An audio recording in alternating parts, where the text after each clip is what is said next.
We're going to continue topic 5.4, which is solving systems of equations in 3 variables.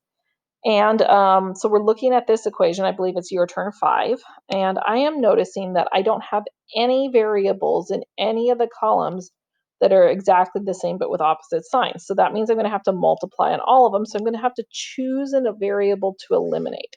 So sometimes I do have to multiply both equations, just like I do in a system of 2, in order to get the same variable with opposite signs. However, I notice in this one that my coefficient is a -1. So that's kind of nice because it's really easy to get it to scale up to other things. So I'm going to choose to use this one here as kind of a multiplier equation. And then I'm going to eliminate with each of the other equations. So I'm going to rewrite my 4x plus 3y plus 2z equals -4. In order to get that one, the y canceled there, I would have to multiply this multiplier equation by 3. I'm going to distribute that through all 4 terms. So we get 6x minus 3y minus 9z equals 3. And then I'm going to set up my other one. So I'm going to write the other one down here. So I'm just getting -3x plus 2y plus 5z equals -3. And again, watch what you're writing down. Be very accurate in what you're writing. You'll notice I put little slashes through my z's so they look like z's and not 2's. And this time, instead of multiplying by 3, in order to get rid of the 2y, I'd have to multiply by 2. So I'm going to distribute the 2 through all 4 things, which would give me 4x minus 2y minus 6z equals 2. All right, so we're going to go ahead and add them up. Doesn't matter which ones we add in which order. So -3x and +4x is x. My y's cancel like we planned. 5z and -6z is -z equals -3 and +2 would be -1.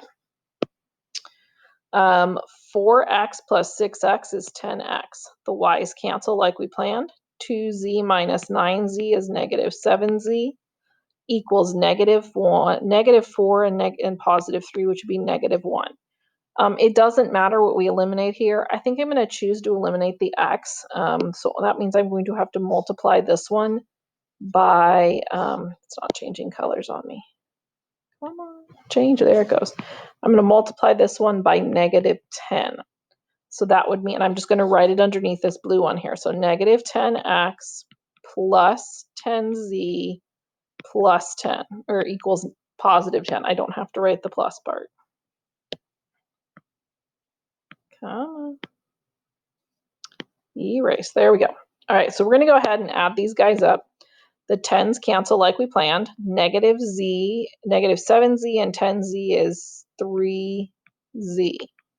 -1 and 10 is 9. So we're going to divide by 3, and I get 3. It doesn't matter where I put this. I'm going to choose to put it into the green equation. So I don't know x. So x is going to stay the way it is. It's supposed to turn green. There we go. X is going to stay the way it is. For the z, I'm going to plug in the 3 that I got. And then I'm keeping the -1. I'm going to add the 3 to the other side. So I end up with 2. And now I get to plug into, it doesn't matter if I go into the first, the second, or the third. So I'm going to just choose to do the first because my coefficient is 1 in front of that y, or -1 in front of that y. So I've got 2 times x minus y minus 3 times z equals 1. So for the x, we're going to plug in a 2. And for the z, we're going to plug in a 3. And then we're just going to go ahead and solve it. So 2 times 2 is 4. Minus y, -3 times 3 is -9 equals 1. 4 minus 9 is -5 equals 1. And then -y equals, I'm adding the 5 to the other side, I get 4. And then y equals -4. So my final answer is 2, -4, 3.